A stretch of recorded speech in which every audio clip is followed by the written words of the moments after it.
Retour dans Regard croisé, on était sur le Zimbabwe où le président écourte ses vacances à cause d'une grève des médecins. On était avec Dominique qui évoquait... Oui, je disais que... c'est-à-dire que, entre-temps, ce pays revient de très loin, ça il faut le dire, étant sous sanction et les Occidentaux ayant tout verrouillé. Je vous dis que l'Africain ne crée rien, hein, c'est toujours eux qui dominent, puisque nous sommes dans un monde globalisé et capitaliste à outrance. Donc, lorsque vous voulez jouer au petit malin, on te serre les vis. Et puis tu cours, c'est ce qui est arrivé au Zimbabwe. Maintenant, Mnangagwa a pris langue avec ses institutions de Bretton Woods, avec d'autres partenaires. Avant que tout ne revienne à la normale, c'est des programmes. Ces programmes sont également basés sur certains compromis ou certaines réformes, justement. Oui. Et c'est à l'issue de ces réformes. Des ajustements surtout, des ajustements. Justement, et ces réformes touchent également au panier de la ménagère. Donc on vous dit par exemple vous devez tout privatiser, vous devez faire ci, vous devez faire ça, parfois même pour c'est eux qui envoient encore leur message.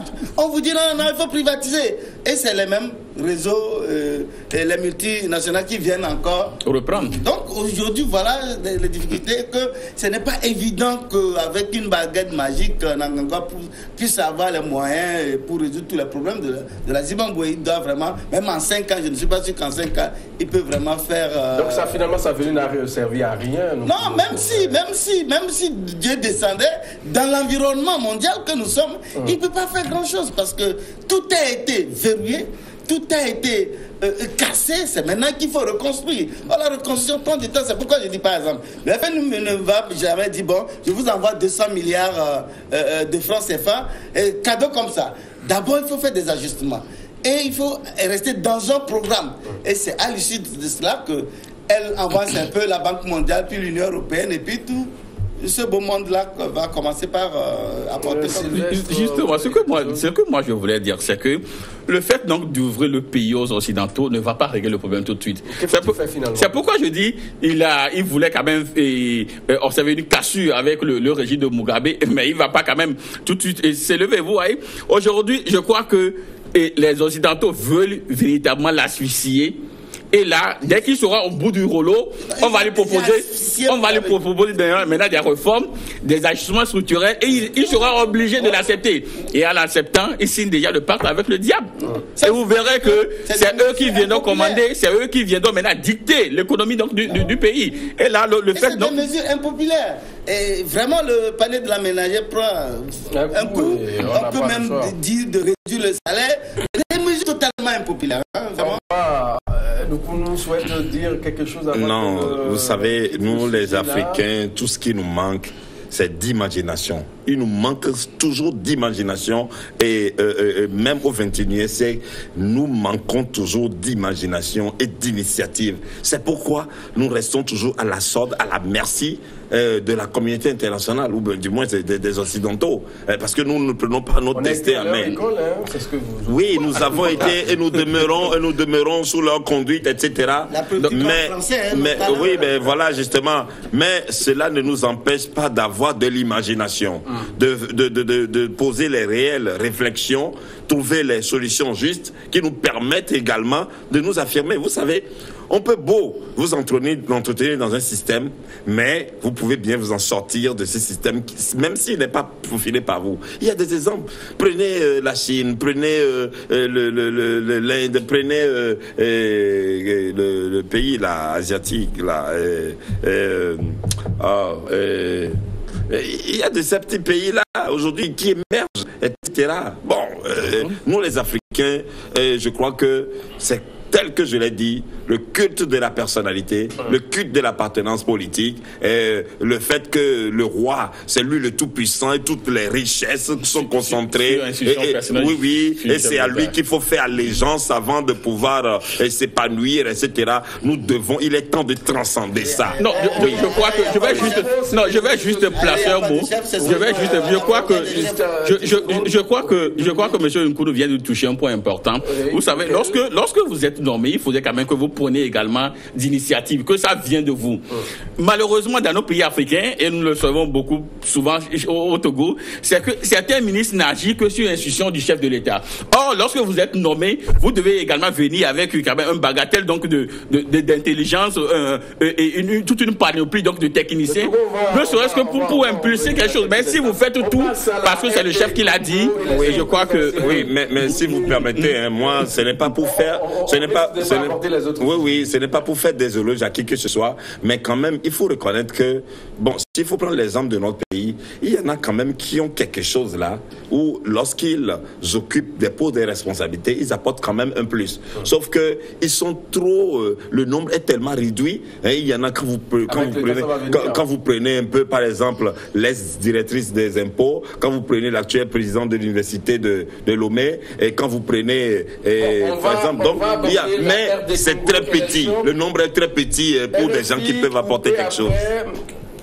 L'Internet, pendant la centralisation des résultats, qu'est-ce qui se passe concrètement avec nos frères de la RD Congo? Bon, je crois que... on a coupé l'Internet. C'est un peu compliqué, mais... Qu'est-ce qui se passe? Est-ce que d'autres médias, puisque, bon, lorsqu'on parle d'Internet, il y a des médias sur Internet et souvent, eux, ils ne sont pas contrôlés. Ils peuvent publier tout ce qu'ils veulent.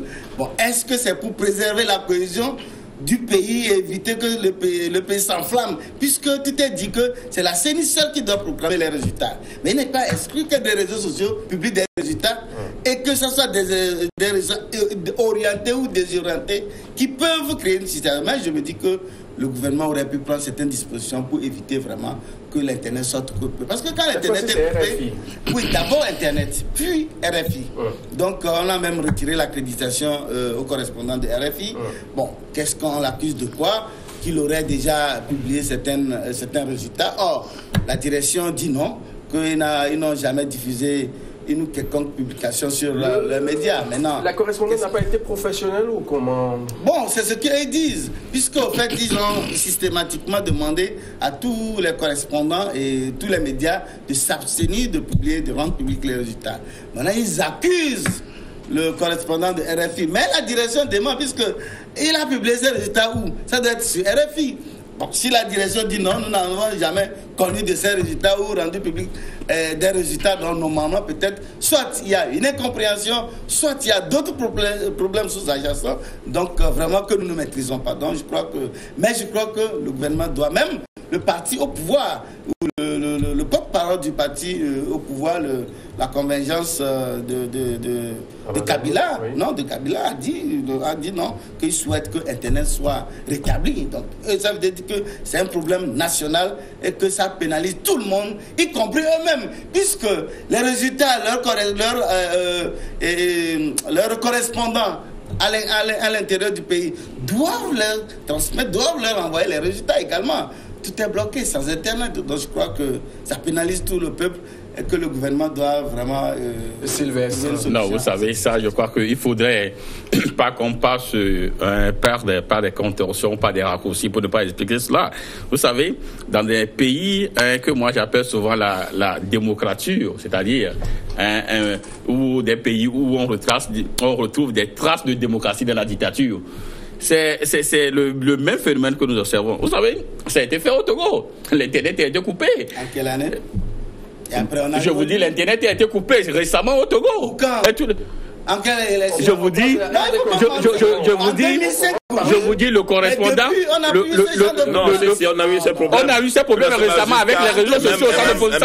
Je me rappelle, le président Paul Biya, au Conseil des Nations Unies, Donald Trump était obligé de lui lancer au visage que mes affaires ont honte de vous, les Africains. Récemment, même en 2017, je me rappelle pas cela. Et puis, figurez-vous, même l'actuel correspondant de RFI au Togo a eu tellement de problèmes.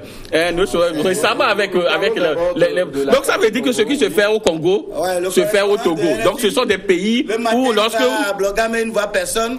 Ce sont des pays où lorsque vous avez non lui ne comprend pas. Je crois que ce sont des pays où lorsque vous êtes dans une dictature, ça fonctionne toujours comme ça. Et vous accusez, du moins RFI, d'avoir donné les résultats. Mais apportez la preuve matérielle qu'ils l'ont fait. La direction de RFI dit non, nous n'avons jamais publié les résultats. Maintenant, apportez la preuve, vous coupez les gens, vous prenez des décisions avant même de motiver ce que vous avez fait. Donc ça veut dire que sciemment, c'est parce que les gens ne sont pas dans une mouture de transparence. Ils veulent tout bloquer avec tous les issues qui peuvent influencer leur manière donc de faire. C'est pourquoi RFI étant peut-être l'une des chaînes mondiales et beaucoup plus africaines qui dit souvent la vérité, donc vous savez, les dictatures n'aiment pas la vérité, donc c'est ce système-là que nous avons vu. Oui, c'est ce système-là que nous avons vu, parce que même aujourd'hui, j'ai écouté les évêques, la Cinco, qui dit que eux ils connaissent déjà celui qui est gagnant. Voilà, donc ils vont également fermer les églises. Donc ça veut dire que lorsque vous êtes dans un système où tout est verrouillé, c'est la même manière qui fonctionne comme l'avons vu au Togo. On a écouté le candidat du parti au pouvoir en RDC qui a dit sur les antennes de RFI qu'après son vote, qu'il est déjà gagnant. Et par après, on dit voilà. qu'il a publié des chiffres ou bien des résultats. Voilà, et puis on coupe. Oui, nous les Africains, nous faisons rire. Nous sommes vraiment comiques, nous les Africains. Et je crois que c'est l'image, c'est notre incarnation, ça. Vous coupez RFI, tous les matériels qui sont fabriqués, qui vous permettent également, ça ne peut pas émaner de vos savoir-faire, de vos cerveaux. Toute cette technologie, vous n'êtes que consommateurs. Si les Blancs ne vous ont pas appris et n'ont pas eu la faveur de partager avec vous le fruit de leur intelligence, de leur savoir-faire, de leur créativité, vous n'en saurez absolument rien. Vous serez comme dans une forêt, quelqu'un qui n'a que les yeux pour regarder les arbres, les feuilles des arbres. Et non, le ridicule, ça ne tue pas l'Africain. C'est comme j'entendais aussi un représentant du pouvoir dire sommer le représentant de UE de quitter la ADC en 24. C'est comique, vous voyez, c'est de la complaisance. Et nous, les Africains, nous ne savons faire que ça. Moi, je nous encourage à sortir de cet art-là, parce que ça fait rire. Ça fait rire et c'est dommage. Maintenant, pour le représentant du pouvoir qui parlait, est-ce que c'est comme ça? Que dit le code des Rotera dans leur pays? Est-ce que c'est comme ça, cette démarche? Vous voyez, nous continuons pas à nous ridiculiser. Des gens habillés qui continuent, qui ne saisissent pas le sens, même des institutions, qui ne saisissent pas le sens de toutes ces mesures, de toutes ces dispositions, etc. Et nous en faisons parce que nous sommes des acteurs, et puis c'est bon, c'est fini, on existe, on est là-dedans, et puis tout ridicule, etc. C'est lamentable, c'est dommage pour nous les Africains. Il faut en prendre conscience. Dominique Alizou, quand on écoute par exemple le directeur de campagne de Fayoulou qui dit qu'après le vote, le 2/3 pratiquement de ce qu'il a comme chiffre à son niveau donne gagnant son candidat sur les antennes de RFI et France 24, ça ne donne pas quand même du crédit au pouvoir de mettre un peu en arrêt les activités de RFI dans le pays, peut-être de porter confusion. Non, je crois que vous avez dit quelque chose. D'abord, vous avez dit, le candidat du parti a dit... Lui aussi l'a dit. Donc, en fait, ces propos, c'est des propos d'optimistes. Tout candidat qui va au sortir... C'est le jour du vote, du bureau de vote. Non, ce n'est pas pour intimider, c'est pour affirmer son optimisme. Personne n'est allé pour perdre. Ils sont tous allés pour gagner. Le deal, moi, je trouve que ce n'est pas scandaleux.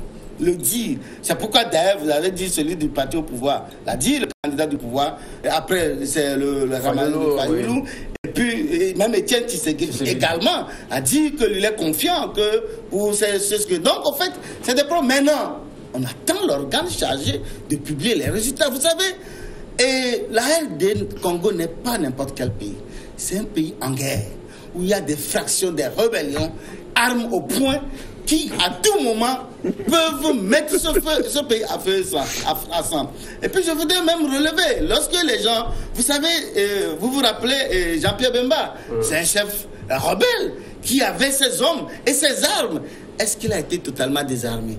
Est-ce que demain, si on proclamait Étienne Tshisekedi président, est-ce qu'eux, ils ne peuvent pas décider de prendre des armes ou on proclamait Ramazani? Donc voilà, donc je crois que c'est ces mesures que pour éviter que ce pays bascule dans le chaos que personne ne souhaiterait, que peut-être on appelle ces mesures conservatoires. Mais je voudrais relever aussi que ces médias occidentaux parfois font du mauvais travail en Afrique. Comment? Moi je vous dis que j'ai été formé, J'ai eu des formateurs du RFI, notamment Karine Fall, paix à son âme, qui en tout temps était à France 24, et d'autres encore, mais je vous dis, ils nous donnent de bonnes formations. Eux-mêmes, parfois, ils font un travail totalement biaisé, qui n'est pas... Est-ce que tu peux donner des exemples? Voilà. Le 20 décembre passé, oui. Déjà la correspondante est allée dans 2-3 bureaux de vote à Baie aux environs de 8-9 heures et il commence pas à crier qu'il n'y a personne dans les bureaux de vote. Non, c'est parce qu'elle a dit. Elle a dit ce qu'elle a vu. Elle a dit qu'il y a plus d'observateurs que d'électeurs. Et c'est ce qu'elle a vu. Et le correspondant, mon frère Peter de Bé, était à Taratao et le chez Tikpi Tchadam, il n'y a personne. Mais le Togo, ce n'est pas... Est-ce que tu étais là avec eux? Est-ce que tu étais avec eux? Non, il faut... Non, moi je suis pas d'accord. Non, tu peux pas dire des choses comme ça. Tu peux me laisser. Non, il peut pas dire des choses comme ça.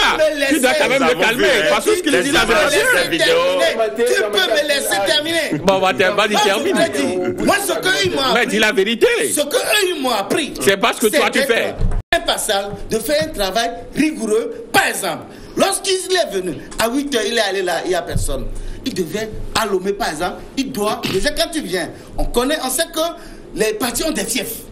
Il doit dire, bon, je vais dans le fief de l'opposition pour voir comment ça se passe. Après, tu vas dans le fief de la mouvance présidentielle pour voir comment ça se passe. Et ça te permet de faire un papier équilibré. Non, et là, si vous restez seulement dans le coin de l'opposition, vous criez comme si le Togo est ce régime à Hébert et à la Blogame, c'est vraiment de la malhonnêteté.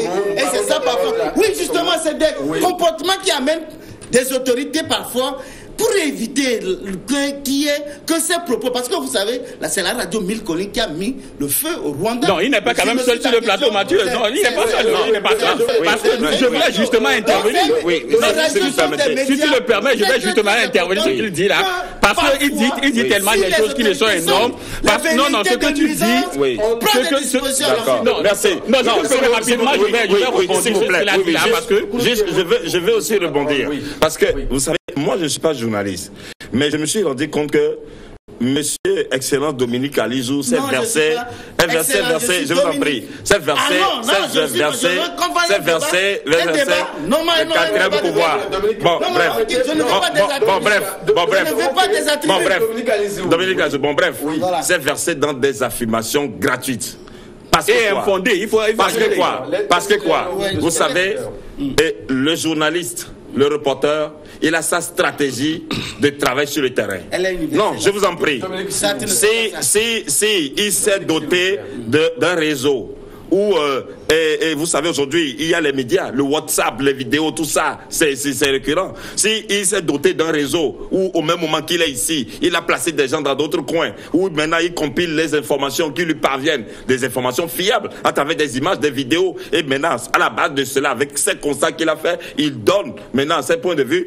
Tu n'as pas été dans le secret de son travail pour te prononcer, vouloir l'incriminer, le traiter d'avoir juste l'opinion sur un point et d'affirmer. Non, c'est de l'affirmation gratuite. Non, ça ne va pas faire de diversion. Ça va pas faire de diversion. Est-ce qu'il est obligé de dévoiler sa source? Il n'est pas obligé de révéler sa source de travail. Il n'est pas obligé. Oui, mais là vous tendez à nous embrouiller. Non, là vous entendez à nous embrouiller. Je te donne les informations crédibles. Tu peux t'en servir comme tu veux. Je crois que j'ai la parole. J'ai la parole. La nuit électorale, j'étais sur ce plateau. Et le matin, j'ai quand même pris sur moi. Je sais ce que je dis. J'ai quand même pris le temps de circuler, de sillonner plus de 10 bureaux de vote avant de venir le jour-là. Et les propos que j'ai tenus le jour-là, le même Dominique était là, il a dit non, que je ne suis pas parti. Je l'ai dit là où j'étais. Maintenant, si RFI, non, le gars là, c'est quelqu'un qui, non, c'est quelqu'un qui ne respecte même pas sa personnalité. C'est quelqu'un qui ne respecte même pas sa personnalité. Je ne vais pas quand même me verser dans cette digression et dans cette diversion. Je crois que sur ce plateau, Dominique n'est pas mieux placé pour donner des leçons à des journalistes. Et je crois que tout le monde le sait. Donc ce que moi je dis, Dominique ne peut pas incriminer la correspondante de RFI pour avoir peut-être donné ce qu'elle a vu sur le terrain. Nous parlons donc de la RD Congo. Le gouvernement a pris des mesures pour sanctionner cette chaîne-là. Et vous avez quand même dit que les gens ont communiqué les résultats. Mais vous n'êtes pas capable d'apporter la preuve matérielle pour suspendre RFI et couper l'Internet dans le pays. Et nous faisons un rapprochement avec le Togo, le correspondant, et Dominique le sait bien, le journaliste, lorsqu'il est sur le terrain, il doit dire honnêtement ce qu'il a vu ou ce qu'elle a vu. Et c'est effectivement ce que ces gens-là qui sont sur le terrain ont vu. Dominique ne peut pas être dans ces inter climatisés là et dire que quelqu'un qui est à Paratao, ce qu'il a vu lui, mais lui il le sait et que le gars est en train de martyr. Ça c'est ce qu'on appelle la digression. C'est ce qu'on appelle une affirmation gratuite. C'est ce qu'on appelle de la mauvaise foi. Donc il faudrait quand même à un moment donné que tu aies de la hauteur, que tu puisses dire la vérité. Parce que il faut laisser ça. Il faudrait que Dominique soit honnête. Non, vous avouez. Parce qu'il faudrait qu'il soit honnête pour dire la vérité. Oui, je dis les Togolais nous suivent. Tu es de la mauvaise foi. Par endroit, il y avait peu d'affluence. Mais par endroit, il y avait beaucoup d'affluence. C'est faux, tout ça là. Les Togolais étaient là, ils ont voté. Quand tu n'as pas voté, moi j'ai voté. Et dans mon tu crois que moi je vais voter à mon bureau de vote, les gens sont bousculés. Non, tu mens, tu mens. D'accord. Tu mens. Tu me donnes la parole. Bon, donc, moi j'ai dit. Encore. Oui. Encore. Oui, c'est droit la parole. Donc je dis. Non, Denis, il peut même finir l'émission. Parce que les Togolais le connaissent. Je dis que, bon, au-delà de tout, ce n'est pas la suspension qui peut faire l'affaire. On pouvait rappeler peut-être le correspondant s'il y a eu des manquements. On aurait pu le rappeler parce que c'est vrai. On a vu nous parlons de la communication qui a regroupé les correspondants.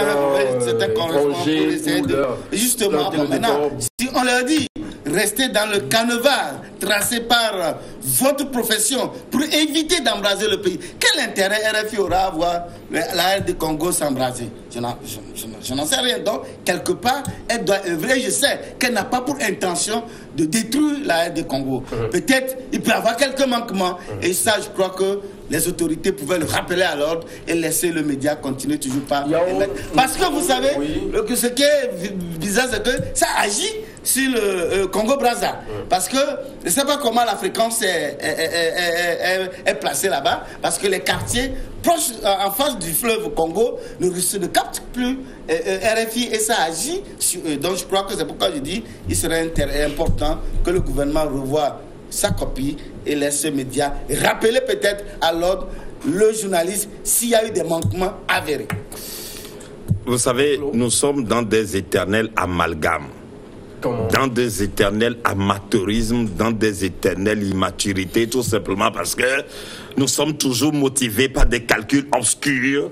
Et nous avons toujours cette façon obscure de réfléchir, de roubladise, de ruse, etc. où on veut toujours étouffer la vérité, on veut toujours enterrer la vérité, et puis donc ça fait qu'on se lance dans des pratiques honteuses, dans des comportements vraiment ridicules, etc. Voilà. Ce que je dis est très clair. Pourquoi? Parce que vous savez, les élections telles que nous les avons toujours copiées, c'est les incidentaux, sont toujours des élections libres, transparentes, et nous voyons toujours les conditions dans lesquelles tout le processus est conduit. Jusqu'à ce jour, on manque toujours d'immaturité, de hauteur à conduire, même à 50%, tel que nous les copions chez eux. Voilà.